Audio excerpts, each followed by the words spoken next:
बिस्मिल्लाहिर्रहमानिर्रहीम। अस्सलाम वालेकुम डियर स्टूडेंट्स। आज हम क्लास 11 फिजिक्स यूनिट नंबर 8 का टॉपिक नंबर 8.5 पढ़ेंगे। इस टॉपिक का नेम है मेलिस लॉ। ठीक है, मेलिस लॉ क्या होता है, मेलिस लॉ हमें किस चीज़ के रिलेशन के बारे में बताता है, ये सारी चीज़ें इस वीडियो में हम देखेंगे। जैसे कि आपको मालूम है, हम इस चैप्टर में पढ़ रहे हैं पोलराइजेशन ऑफ लाइट, कि हमारे पास एक अनपोलराइज लाइट जो कि ऑर्डिनरी लाइट है, जो उसको हम पोलराइज कैसे करते हैं। अभी तक हमने ये देखा कि हमारे पास ये लाइट एक अनपोलराइज लाइट है, जैसे कि आप ये देख सकते हो स्क्रीन पे। ये एक अनपोलराइज लाइट है जिसका जो इलेक्ट्रिक फील्ड वेक्टर है वो ऑल डायरेक्शन में, ऑल पॉसिबल डायरेक्शन में स्प्रेड हुआ होता है। इसको हम बोलते हैं अनपोलराइज लाइट। लेकिन फिर हम इसको क्या करते हैं, एक पोलराइड में से पास करते हैं। अब पोलराइड का जो एक्सिस होता है ना, एक्सिस वो उसके अकॉर्डिंग जो इसका इलेक्ट्रिक फील्ड वेक्टर होता है ना, वो तो उसके अंदर से कर देता है पास, बाकी सारी लाइट क्या हो जाती है, ब्लॉक। तो अब ये देखें, जब ये अनपोलराइज लाइट इंसिडेंट होगी इस इनिशियल पोलराइजर के ऊपर, ठीक है। अब इसका जो एक्सिस है ना, अगर आप देखिए वो यूं करके वर्टिकल एक्सिस है, तो ये वाला जो वेक्टर है ना, इलेक्ट्रिक फील्ड वेक्टर, ये इसमें से कर जाएगा पास, बाकी सारे इसके अंदर हो जाएंगे ब्लॉक। ठीक है, उसको ये रास्ता गुजरने का नहीं देगा। अब हमारी जो लाइट हमें ऑब्टेन होगी ना after passing through this polarizer, हमारी जो अनपोलराइज लाइट है वो यहाँ पे जब आएगी ना, वो यूं करके हो चुकी होगी। इसको हम बोलते हैं प्लेन पोलराइज्ड लाइट। ये है पोलराइजेशन। ठीक है। अब ये जो प्लेन पोलराइज लाइट है, अगर हम इसको किसी और एनालाइजर से पास करवाएं, ठीक है, किसी और एनालाइजर से पास कराएं, तो अब वो लेट, ये जो हमारा एनालाइजर है ना, जो सेकंड जो वाला जो हमारा है, जिसको हम एनालाइजर कह रहे हैं, इसका जो एक्सिस है ना, अगर आप यूं देखिए, वो यूं किसी एंगल पे टिल्ट हुआ हुआ है, ना हॉरिजॉन्टल है ना वर्टिकल है। ठीक है। तो अब या लेट यहाँ पे जो लाइट हमारी पोलराइज हुई है, जिसको हम प्लेन पोलराइज्ड कह रहे हैं, उसकी जो इंटेंसिटी है लेट हम कहते हैं आई नॉट है, उसका जो एम्पलीट्यूड है वो ए नॉट है। जब लाइट इसमें से, प्लेन पोलराइज लाइट इस एनालाइजर में से सेकंड एनालाइजर से पास करती है, तो हमें जो लाइट यहाँ पे ऑब्टेन होती है ना, उसकी इंटेंसिटी कितनी होती है वो हमें बताता है मेलिस लॉ। ठीक है, मेलिस लॉ बेसिकली क्या है, आप मेलिस लॉ की स्टेटमेंट भी देखें तो आपको अब ज्यादा अच्छे से समझ आएगी। Malus law states that the intensity I of a plane polarized light, अब देखें, intensity I of plane polarized light. अब देखिए ये हमारी प्लेन पोलराइज लाइट है, ठीक है, इसकी जो इंटेंसिटी है, इसको आई बोला गया बुक पर, तो इसको आप आई कर लें। Intensity I of plane polarized light after passing through an analyzer. अब एनालाइजर से जब ये पास हो गई है, ये एनालाइजर है, इसमें से जब ये पास हो गई है, उसकी इंटेंसिटी जो है वो क्या है, वो डायरेक्टली प्रोपोर्शनल है to the square of cosine of angle theta. तो ये डायरेक्टली प्रोपोर्शनल है कॉस स्क्वायर के थीटा के, ठीक है, between transmission axis of the analyzer and polarizer. अब ये थीटा एंगल किन के दरमियान है, देखिए थीटा एंगल है transmission axis of analyser and polarizer. ये हमारा पोलराइजर है, इसका ट्रांसमिशन एक्सिस कैसे है, यू वर्टिकल, और ये एनालाइजर है, इसका ट्रांसमिशन एक्सिस कैसे है, ऐसे करके, ये टिल्ट हुआ हुआ किसी एंगल पे। ठीक है। अब ये देखिए, इनके दरमियान जो एंगल बनेगा ना, उसके कॉस स्क्वायर के डायरेक्टली प्रोपोर्शनल होती है intensity of plane polarized light. अब ये देखिए, ये हमारा है पोलराइजर, ये पोलराइजर का ट्रांसमिशन एक्सिस की डायरेक्शन है कि नहीं, यही वाली, यही डायरेक्शन है बिल्कुल। अब जो एनालाइजर है ना, उसकी डायरेक्शन है यूं करके, ये यूं करके आप देख सकते हो। ठीक है। अब इनके दरमियान जो एंगल बना है ना, वो है थीटा। इस थीटा का अगर हम कॉस स्क्वायर लें, तो उसके डायरेक्टली प्रोपोर्शनल होती है intensity I of plane polarized light.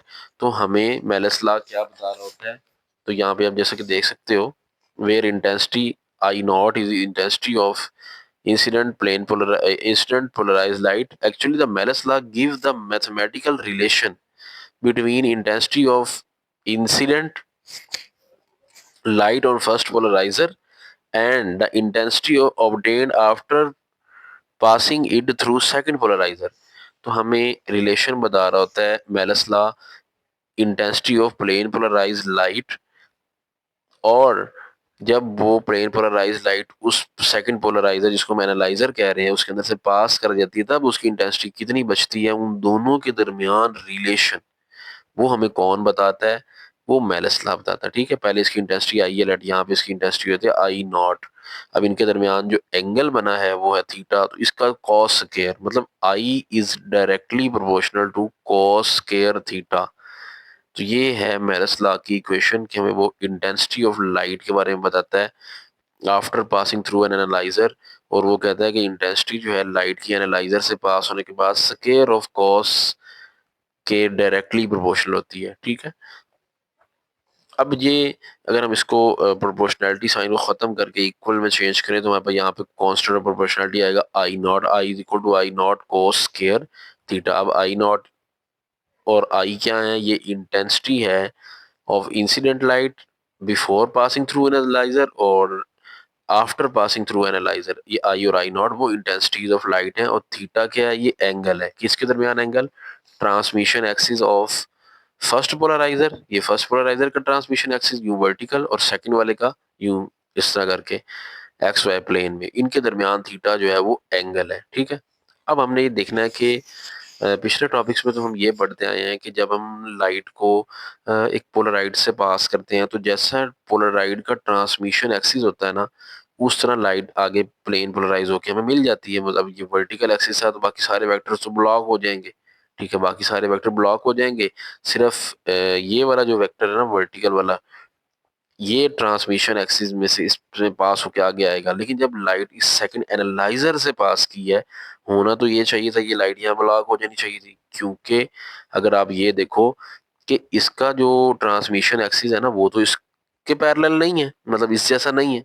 ठीक है, यहाँ तो ये इसलिए पास करके ये वाला वेक्टर आ गया ना क्योंकि इसका ट्रांसमिशन एक्सिस इस जैसा था। अब यहाँ पे तो फिर ये ब्लॉक होना चाहिए उस असूल के मुताबिक, तो यहाँ से ये क्यों पास कर जाता है ऐसा।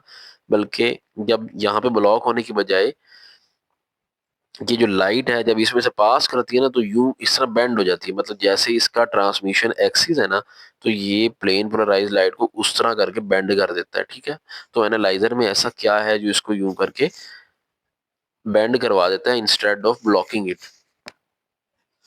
ये जो एनालाइजर होते हैं ना, ये ऐसे क्रिस्टल्स मटेरियल के बने होते हैं जिनके अंदर ना बहुत ज्यादा डायरेक्शनैलिटी होती है। बस इस चीज का आंसर जो है ना कि इसने इसको ब्लॉक क्यों नहीं किया, यूं करके टिल्ट करके आगे लाइट को क्यों भेज दिया है, इसका answer next topic optical activity में है। ठीक है, तो ये इसके अंदर ना असल में जो क्रिस्टल्स होती हैं ना जिसके ये बने हुए होते हैं एनालाइजर, उनमें बहुत ज्यादा डायरेक्शनैलिटी होती है, वो लाइट को ना डायरेक्शन डिफरेंट में टिल्ट करवा के आगे पास करवाती हैं।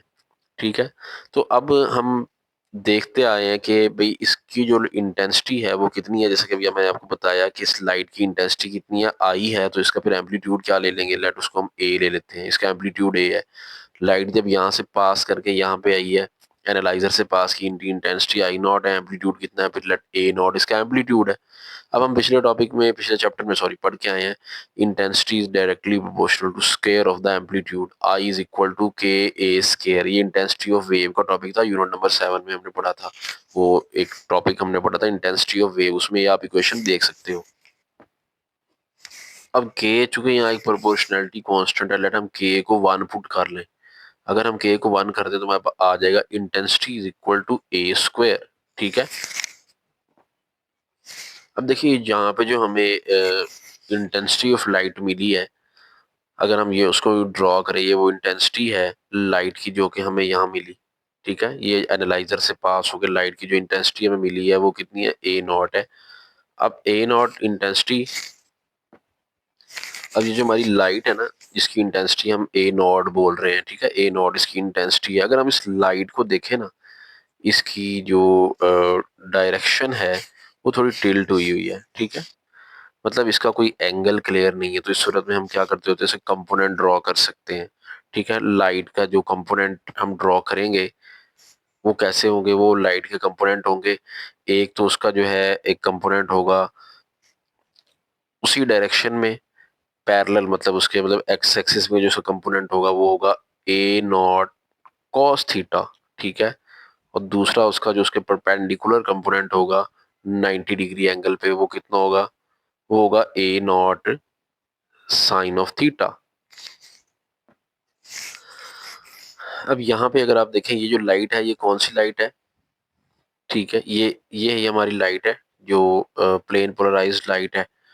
अब ये थीटा इनके दरमियान एंगल बना है जब वो इस एनालाइजर से पास की है। पहले तो यूं यूं करके उसका ट्रांसमिशन एक्सिस था ना, पहले पोलराइजर का, ये उसका ट्रांसमिशन एक्सिस है, ये हमारे एनालाइजर का ट्रांसमिशन एक्सिस, इनके दरमियान एंगल है थीटा। तो यहाँ पे ये जो बनाया गया ना, ये एनालाइजर का ट्रांसमिशन एक्सिस है, ये एनालाइजर का ट्रांसमिशन एक्सिस है, और ये हमारा जो पहला फर्स्ट इनिशियल पोलराइजर है उसका ट्रांसमिशन है, इनके दरमियान एंगल थीटा है।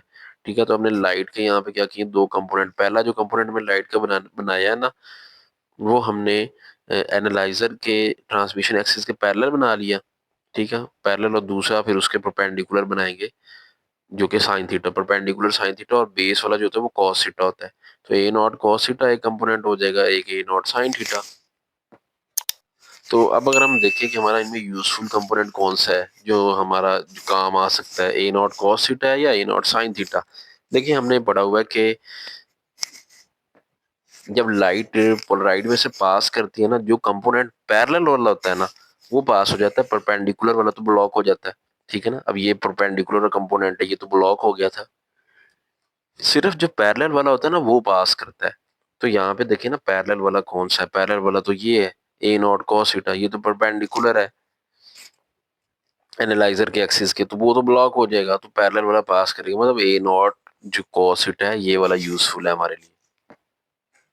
तो अगर हम देखें ना, तो हमारे ये दोनों लाइट के कंपोनेंट में से जो आगे हमें पास होकर मिल रहा है ना, वो कौन सा है, वो यही वाला मिल रहा है, दूसरा तो वैसे ही ब्लॉक हो जाता है, वो परपेंडिकुलर होना है ना, वो ब्लॉक हो जाना है, तो यही वाला हमने हमें मिलना है कंपोनेंट लाइट का।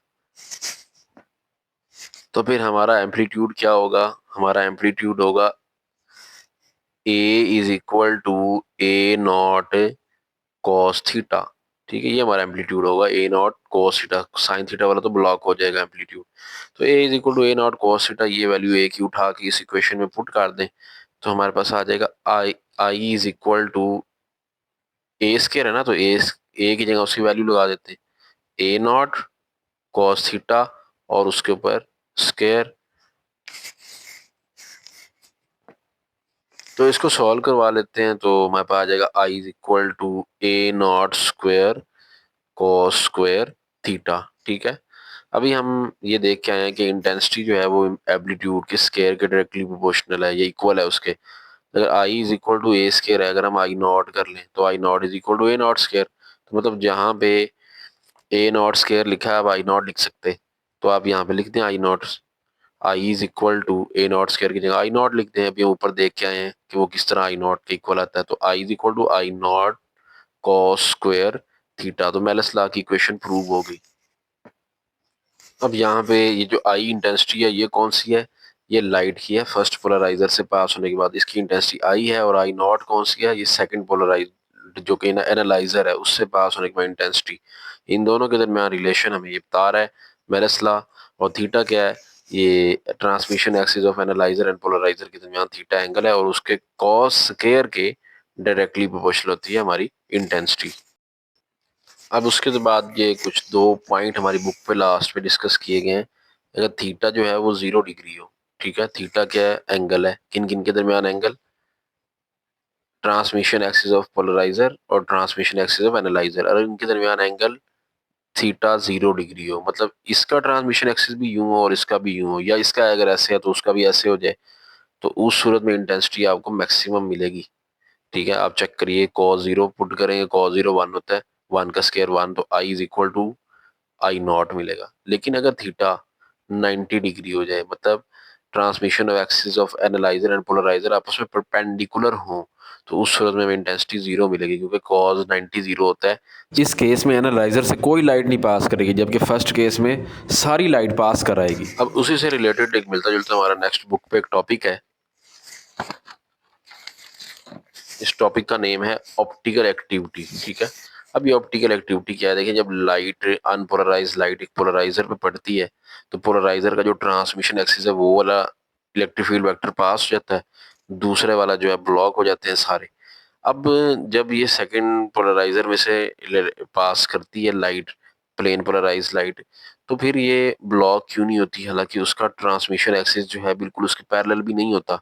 तो उसका आंसर हमें इस टॉपिक में मिलता है ऑप्टिकल एक्टिविटी में, कि वो क्यों पास नहीं उसको पास करने देता है, ब्लॉक नहीं करता, सिर्फ उसको जो है अपनी ही डायरेक्शन में, जो उसका ट्रांसमिशन एक्सिस की डायरेक्शन होती है, प्लेन पोलराइज को उसी डायरेक्शन में टिल्ट करवा देता है, ना कि कम्प्लीटली ब्लॉक करता है। उसका आंसर ये है कि एनालाइजर जो है ना, ये ऑप्टिकली एक्टिव मटेरियल के बने होते हैं। ऑप्टिकल एक्टिव मटेरियल की कुछ एक प्रॉपर्टीज होती हैं कि वो लाइट को डिफरेंट एंगल पे टिल्ट करवा सकते हैं। तो ऑप्टिकल एक्टिविटी को लॉन्ग क्वेश्चन तो नहीं है, लेकिन शॉर्ट क्वेश्चन है, अगर आए तो आप ये डेफिनेशन लिख सकते हैं। Optical activity is ability of a substance, ये किसी भी सब्सटेंस की एबिलिटी है to rotate the plane polarized light, जो कि प्लेन पोलराइज लाइट को, देखिए ये प्लेन पोलराइज लाइट है ना, इसको रोटेट करवा सकती है। ये देखिए इसने रोटेट करवा दिया, ये ऑप्टिकल एक्टिव मटेरियल था ना, उसने इसको रोटेट करवा दिया किसी एंगल पे, passing through it. Optical activity किसी भी मटेरियल की वो प्रॉपर्टी है जो कि प्लेन पोलराइज्ड लाइट को किसी एंगल पे रोटेट करवा सकती है। अब ये कौन से मटेरियल होते हैं जो कि ऑप्टिकली एक्टिव होते हैं, मतलब प्लेन पोलराइज्ड लाइट को किसी डिफरेंट एंगल पे रोटेट करवा सकते हैं, उनकी एग्जांपल उन्होंने दी हुई है। Many crystals and solution rotate the plane of polarization of light passing through them, such as substances are said to be optically active। Example उसमें जो आ रही है वो क्वार्ट्ज क्रिस्टल है, उसके बाद cinnabar, sugar water, insulin and collagen. ये cinnabar I think दार चीनी को कहते हैं। ये वो कुछ चीजें हैं जो कि लाइट को किसी एंगल पे रोटेट करवा सकती हैं, प्लेन पोलराइज्ड लाइट अगर उनके ऊपर फॉल करे तो। अब वो कितनी अमाउंट में रोटेशन करवाएंगे, वो दो फैक्टर्स पे डिपेंड करता है। दो फैक्टर नहीं, सॉरी, वो इन फैक्टर्स पे डिपेंड करता है, जब फैक्टर नीचे मेंशन किए द टाइप ऑफ सब्सटेंस, कि सब्सटेंस कौन सा है इनमें से, हर एक का डिफरेंट है ना। कोई ज्यादा एंगल पे रोटेट करवा सकता है, कोई कम रोटेट करवा सकता है। हर सब्सटेंस की एक अपनी प्रॉपर्टीज हैं कि वो प्लेन पोलराइज्ड लाइट को कितना रोटेट करवा सकते हैं। दूसरी चीज, the concentration of the substance, मतलब amount of substance present in a given quantity of the mixture और सॉल्यूशन में, अमाउंट कितनी प्रेजेंट है उसमें, थोड़ा अगर सब्सटेंस प्रेजेंट है थोड़ी रोटेशन करेगा। Distance the light travel through it, कितना लाइट डिस्टेंस उसके अंदर से ट्रेवल करती है उस पर भी डिपेंड करता है, और वेवलेंथ कितनी है लाइट की, इस पे भी ये डिपेंड करता है। तो ये शॉर्ट क्वेश्चन बेस्ड टॉपिक है कि कितने फैक्टर्स पे ऑप्टिकल एक्टिविटी डिपेंड करती है, वो चार फैक्टर बताएं या ऑप्टिकल एक्टिविटी को डिफाइन करें। तो ये शॉर्ट में आपने टॉपिक तैयार करना है। और उसके बाद यहाँ से लास्ट पे लिखा गया optical activity occur due to the asymmetric shape of molecules in a substance. कह रहे कि ना ये ऑप्टिकल एक्टिविटी अकर होती है ना, कि जो प्लेन पोलराइज्ड लाइट को रोटेट करते हैं, तो इन मॉलिक्यूल्स की जो सिमेट्री है वो एसिमेट्रिक शेप होती है। एसिमेट्रिक शेप जैसे कि उसकी एग्जांपल क्या दी है, हेलिकल। तो ये एक बात आपने याद रखनी है, ये एमसीक्यू में हो सकता है वो पूछ ले कि भाई ऑप्टिकल एक्टिविटी अकर होने के लिए जो सब्सटेंस है, इसकी जो शेप है वो किस तरह की होनी चाहिए। जो सब्सटेंस नाम लिखे गए हैं ना different, sugar water, insulin, collagen वगैरह, तो ये उनकी एसिमेट्रिक शेप ऑफ मॉलिक्यूल होनी चाहिए, such as helical shape. A few millimeter thickness of such a crystal will rotate the plane of polarization by many degree। तो अगर इन सब्सटेंसेस में से किसी एक की थोड़ी सी थिकनेस भी अगर प्रेजेंट हुई ना लाइट के रास्ते में, प्लेन पोलराइज के रास्ते में, तो वो उसको काफी डिग्री तक रोटेट करवा सकती है। बाकी आगे लिखा गया certain organic substances such as sugar and tartaric acid, ये कुछ सब्सटेंस बताए गए हैं। ये ऑप्टिकल रोटेशन सिर्फ उस वक्त शो करते हैं जब ये सॉल्यूशन की फॉर्म में होते हैं। सॉल्यूशन बना होगा तब ये रोटेशन शो करेंगे, अदरवाइज नहीं शो करेंगे।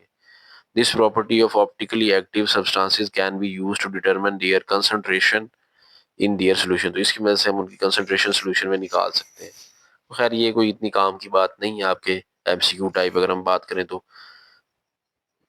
ये टॉपिक हो गया कंप्लीट। अब आपने मेलस लॉ को लॉन्ग में लिखना कैसे है, उसके रिटर्न नोट्स आपसे शेयर कर रहे हैं, यहाँ से देख के आप इसको तैयार कर सकते हैं मेलस लॉ को।